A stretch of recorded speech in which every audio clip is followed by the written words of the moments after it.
Hey guys, it's Krishanti with Krishanti.com, bringing you weekly videos about psychic development, spiritual and personal growth, and relationships.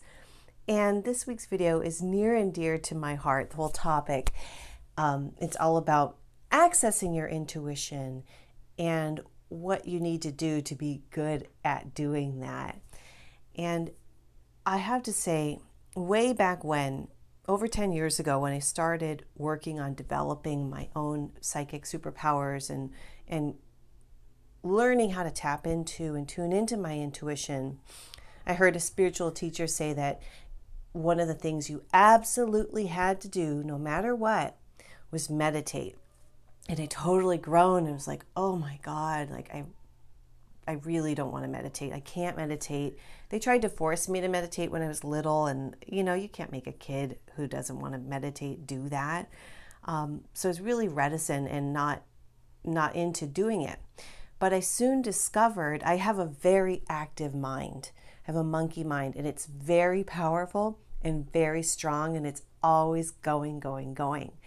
And from experience, I've learned that you cannot get into that intuitive space if your mind is taking over.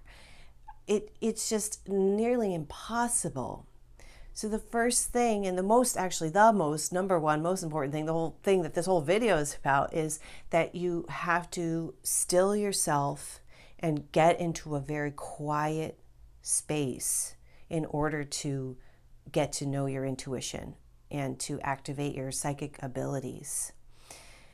The world is a very, very noisy place. And when we are constantly on the go and we're constantly surrounded by other people, by all of their energies and their emotions and everything that they're saying, and then we have the noise of the TV and then the noise of our phones and radio and exterior noise, all of that drowns out the intuition, which is extremely quiet.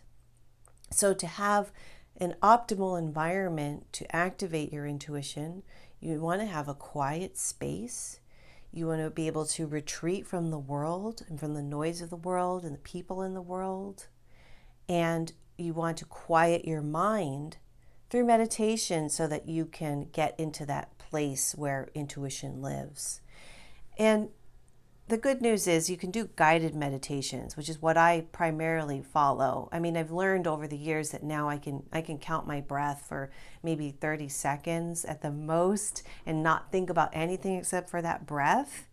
But guided meditations really, really help you to, especially those that are geared towards getting you to activate your intuition, which, by the way, I have a few of these on my website. Some are like $15, some are for free to try out. But they really help you to get into that space. And the thing about activating your intuition is what you're doing. If you're getting psychic too, which you can do, is you're manipulating and you're slowing down your brain waves. So you're quieting down, and I like to talk about it like left brain versus right brain. Like I turn down my analytical mind and I activate my creative mind. And I do that through meditation and through exercises that shift my energy, and then it starts to step forward. But if you want to be able to have this working on an ongoing basis, it would be ideal for you to have time every day where you retreat from the world. We all have heard stories about the mystics and sages who live in the mountains and mountaintops away from society, who are very powerful. Well, that's why they are, because their energy is not being, squandered and just, scattered all over the place by all these external factors in the environment, especially including other people. And I love to be around other people. But another thing that is very important with all of this is that if you're learning to do something that the majority of society does not believe is possible, you're going to be affected by those limiting beliefs that those people have.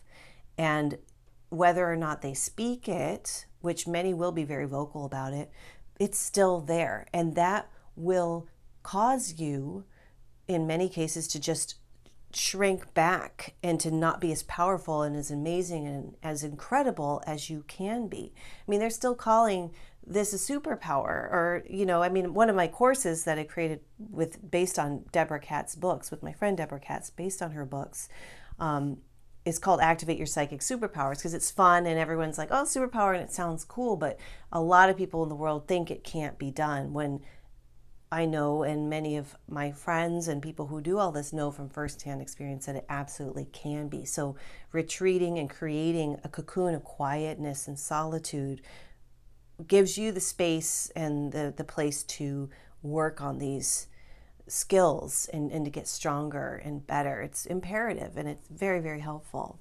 So I hope that that helps. And what else do I have to say here?